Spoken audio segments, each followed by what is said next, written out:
Well, good morning, everyone. It's indeed always a pleasure to be able to speak to Houghton Wesleyan Church.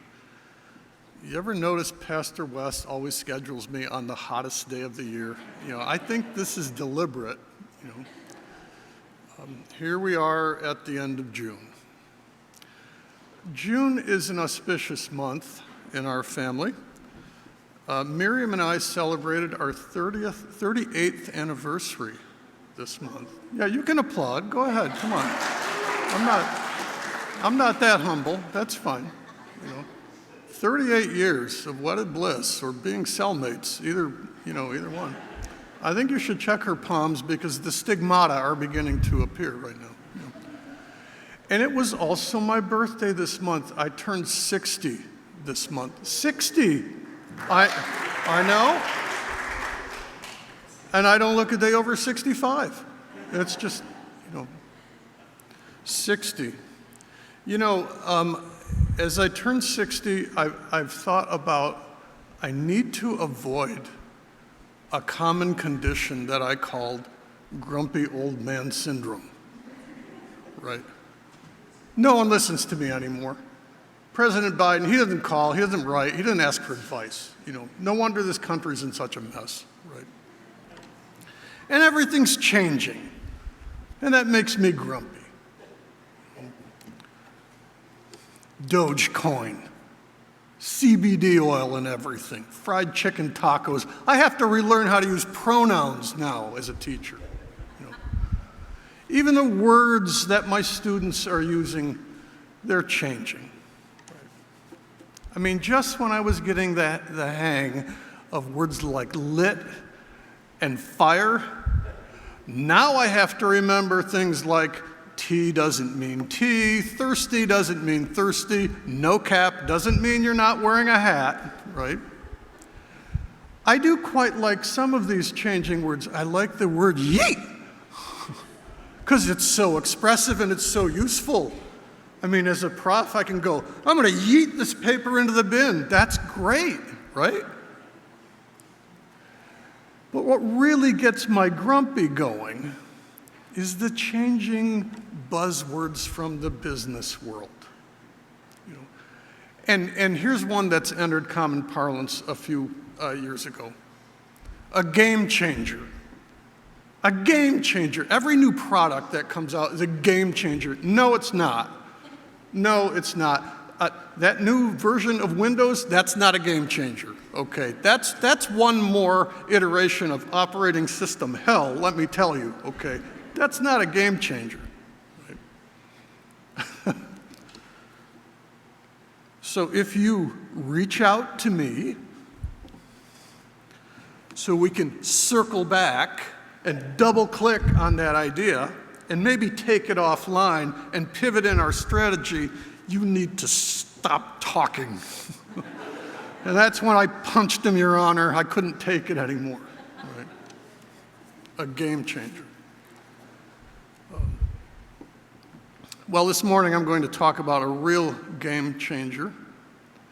Interestingly enough, from maybe one of the most cliched and hackneyed parables in the New Testament, the Good Samaritan. You know the story so well. It's prefaced by this brash young lawyer, just full of himself, coming up and testing Jesus. You see, that's not a good idea, right? That's not going to end well. That's like trying to test Eli Knapp about birds, okay? Let me tell you something. Birds test other birds about Eli Knapp. Have you read his new book? I'm waiting for the movie. That's not going to end well. What must I do to inherit eternal life? Notice what Jesus does not say in answer to that question. He doesn't say, my man, you don't need to do anything. You just need to believe.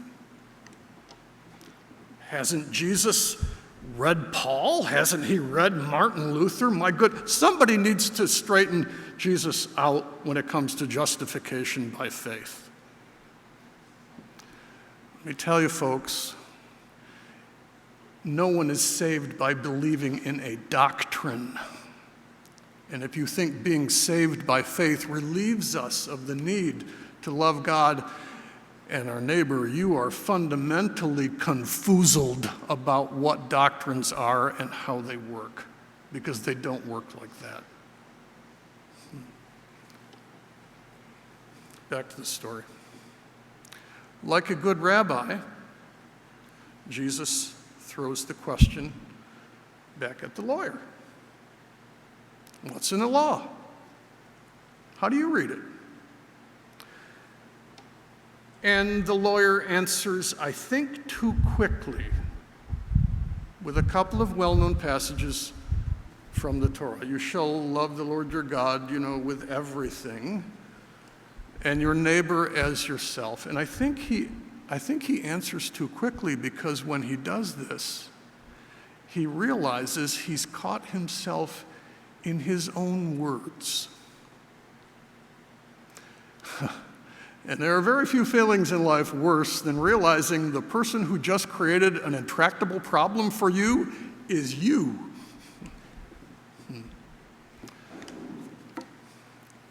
Kind of like when the patrolman pulls you over and he says, you know how fast you were going back there? And you go, 15 over the speed limit? Well, that's kind of irresponsible. But if you go, not really, that's kind of irresponsible, right? Like, what can you say? For the lawyer, the bit about loving God wasn't the problematic part. Anybody can fake that.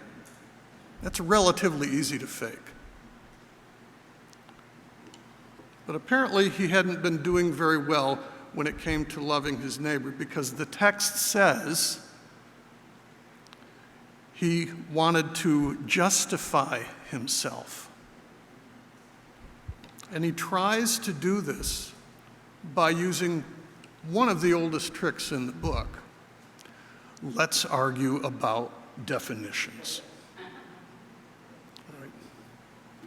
Jesus, hey, come on. I know I said love your neighbor as yourself, but let's think about this. Who really is my neighbor? Maybe only Jews? Maybe just people who live in Jerusalem? Only those who deserve it? He's trying to find some wiggle room, right? You understand? He's trying to find a loophole in there. I know I said love your neighbor, but Jesus, let's not be crass literalists here. Neighbor, it's such a squishy term. Could mean anybody. Might actually exclude some people. You ever wonder why Jesus just doesn't go right to the heart of the matter and say, look, dude, your neighbor is anyone who needs your help, right? But I think an answer like that would be playing right into the hands of this definition game, right? Because then you can always say, well, yes, Jesus, but what do you mean by need? And what do you mean by help? Do they need my help, or do they just want my help? Maybe I should help them by teaching them to help themselves and do nothing. It's a game of definitions. Jesus changes the game. He's not going to go down that road where truth dies the death of 1,000 different definitions so the lawyer can find some wiggle room. Instead, he tells a parable as if to say, look, sport, I'm not going to define who your neighbor is as much as I'm going to show you what being a neighbor means. So the parable begins. You all know it so well. Robbers beat a man, they leave him half dead on the roadside, and along comes the priest from Jerusalem, someone who knows all the rules surrounding ritual purity. So he sees him there, right? He's like, is he dead? He looks like he might be dead. He smells dead. What should I do? I know, better not check. You know, priests aren't supposed to have contact with corpses, right? The thing is, and this always surprises students who study Judaism with me, Jewish law set aside all purity requirements when human life was at stake. You just have to set those requirements aside. And a priest would have known that. And if I'm doing the math correctly, 50% dead means he's 50% alive. You know? Jill Jordan, are you out there? Does that check up? Right? How could Jesus depict the character of this priest, a figure that represents expertise in the law, as just strolling by? Let me theorize something. When you're an expert in something, you know how to justify what you're talking about. You know how to create wiggle room.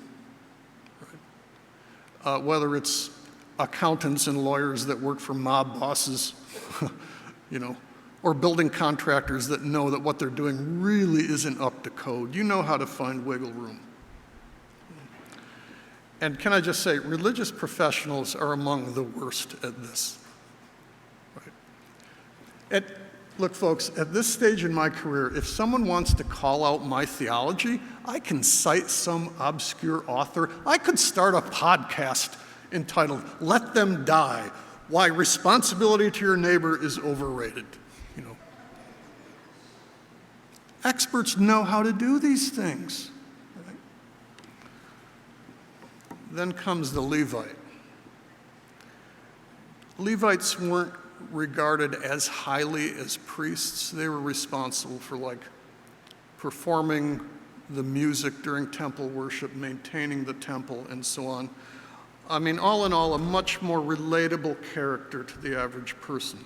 But again, is he dead? I don't know, he might be dead. Better not check. And you see, the rules for ritual purity for Levites, they weren't nearly as severe as those for a priest. So I mean, whatever excuse someone like this might have, that must have been really pretty lame. You know, dude, I just don't like that 50% dead vibe you're giving. I mean, what could you say, right? You don't even check. Follow me really closely here, folks. The point of using these two figures is to mirror or illustrate what the lawyer was trying to do in attempting to justify himself, and to say that everyone, priest, Levite, lawyer, whoever, can always find some wiggle room to do what they want to do or not do what they don't want to do. To yeet their neighbor into the bin. You know, after studying and teaching theology my entire adult life, some of you have heard me talk about this before, I've come to the conclusion that most people use God talk to do two things. One is to ensure themselves of a soft landing in the afterlife. The other thing is to justify any kind of crazy idea that they have.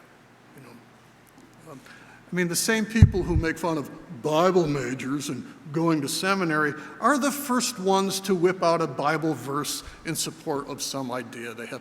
You've got a building campaign. Well, Nehemiah says, you've all heard this, right? Thanks for the exegesis. Yeah. Finally, the Samaritan shows up. Here's where the game really begins to change. Most people, about the only thing they know about Samaritans is from that story of Jesus meeting the woman at the well. You remember that? Jews say we should worship here. We Samaritans worship at our temple on Mount Gerizim. Doesn't sound like a big deal to us. Praise choruses versus hymns, right? Pineapple on pizza or not, you know. I mean, who cares, right? The thing is, And you wouldn't know this. The hatred ran so much deeper than what you can imagine. Samaritans were called half-breeds, you see, because after the most important people were deported during the Assyrian conquest, those remaining intermarried with their captors. They were called traders because a couple of hundred years before Christ, in dealing with the aggressive Seleucid Empire, the Samaritans made deals with the Seleucids while the Jews lost their lives during the resistance. And they were called idolaters because they worshiped at this rival temple. According to Jewish tradition, there was once this festival held in which 300 rabbis and 300 priests all came together and pronounced all the curses on the Samaritans all day. Can you imagine attending this political convention? Wow.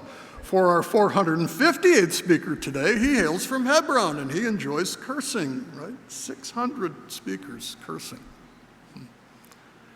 And you can see the results of this bad blood between Jews and Samaritans right through the Gospels.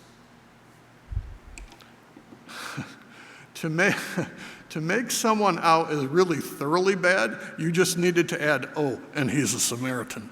Right? Jesus' opponents say of him, he has a demon, and also what? He's a Samaritan. Right? Think about the fun you could have with this, folks. He's a Calvinist and a Samaritan. He's a Pittsburgh Steelers fan and a Samaritan. He's a Roberts Wesleyan grad and a Samaritan. Right? You just have to add this to make someone thoroughly evil. Right? But Jesus says, this man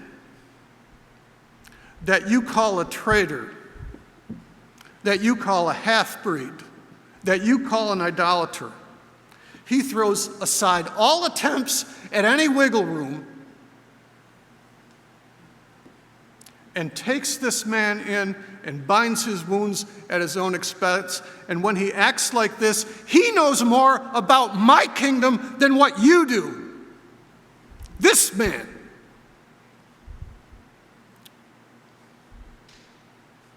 You see how shocking this would sound to Jesus' audience? That's the force of this, folks, when you read this. And you might think it's the most pedestrian parable in all the New Testament. That's how Jesus' first audience would have heard this. I have a couple of points here to make. First of all, loving your neighbor, really loving your neighbor, means getting your hands dirty. And it costs you something. Whatever more you spend, I will repay you. Growing up in the holiness tradition, I know some of you can relate to this. We were really good at avoiding all the wrong people, and you know what I'm talking about, some of you do.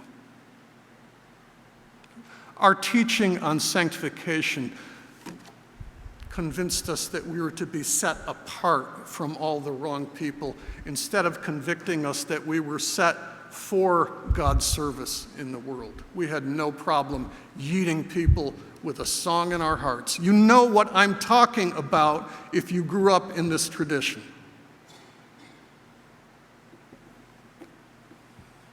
And being against things and being against people, that's the easiest thing in the world, and it's the fastest way to build a church, by the way.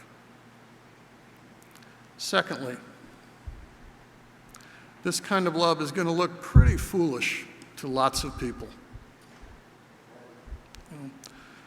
The Samaritan, he had no way of knowing how long that recovery would take. Someone looking on would have said, your heart's in the right place, but man, have you run the numbers on this? I think you never really love someone until you're willing to kind of act foolish on their behalf. I really believe that. You know, back when I was trying to win Miriam's heart, I told her one time, I said, Miriam, that girl over there, she just smiled at me. And she goes, that's nothing. When I first met you, I laughed right out loud, you know.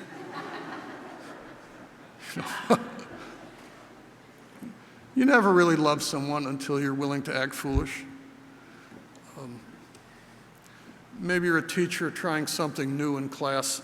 I like to use humor in my class. Big shock there, right? Because it helps people learn, right? And it's risky, but you try it because you love your students. And sometimes it bombs and you're sitting there and all the eyes are on you like they are now. You're thinking, wow, this is what comedy hell feels like, you know. Maybe it's much more serious business. Maybe it's putting yourself in harm's way for someone. Could be adopting high-needs children with all the expense and energy that will take. Maybe it's entering the mission field and putting a big question mark over your family's future. It could be just befriending all the wrong people. What will my friends think? Someone looking on is going to say, that's kind of foolish what you're doing. And you're going to say, yeah, but love calls us to do this kind of thing sometimes. Well, let me see if I can land this thing, folks. Jesus is saying to the lawyer, I'm not going to argue with you about definitions, so you can figure out some wiggle room. I'm changing the game from legalism, from ticking boxes, to what my kingdom in fact looks like. And when these folks of whom you're just sure don't know anything about it, when they act like this, they get it.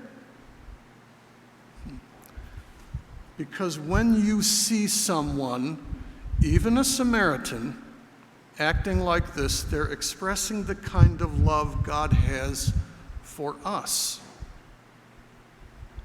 Do you know the ancient church interpreted this parable in such a way to say that the Good Samaritan was Jesus, and we are the person bloodied, half dead by sin, lying in the ditch.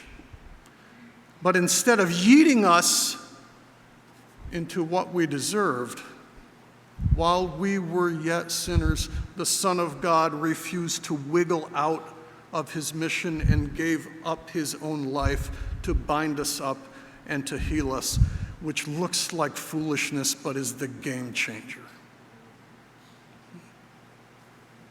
Well, there are lots of evangelicals here, which means that there are lots of Chronicle of Narnia nerds in the house. Do you all remember what the witch cries out when Aslan finally dies? Anybody remember that? The fool lies dead. The fool. What looked like foolishness to her, she doesn't realize that's the deeper magic that will change the game and the way her world works. Thank God, the foolishness of God is wiser than human wisdom. Which of these three, do you think, was a neighbor to the man who fell into the hands of the robbers? The lawyer answered, the one who showed him mercy. Jesus says to us, church, go and do likewise. No wiggle room. I thank you for your kind attention this morning. May God bless you. Thank you.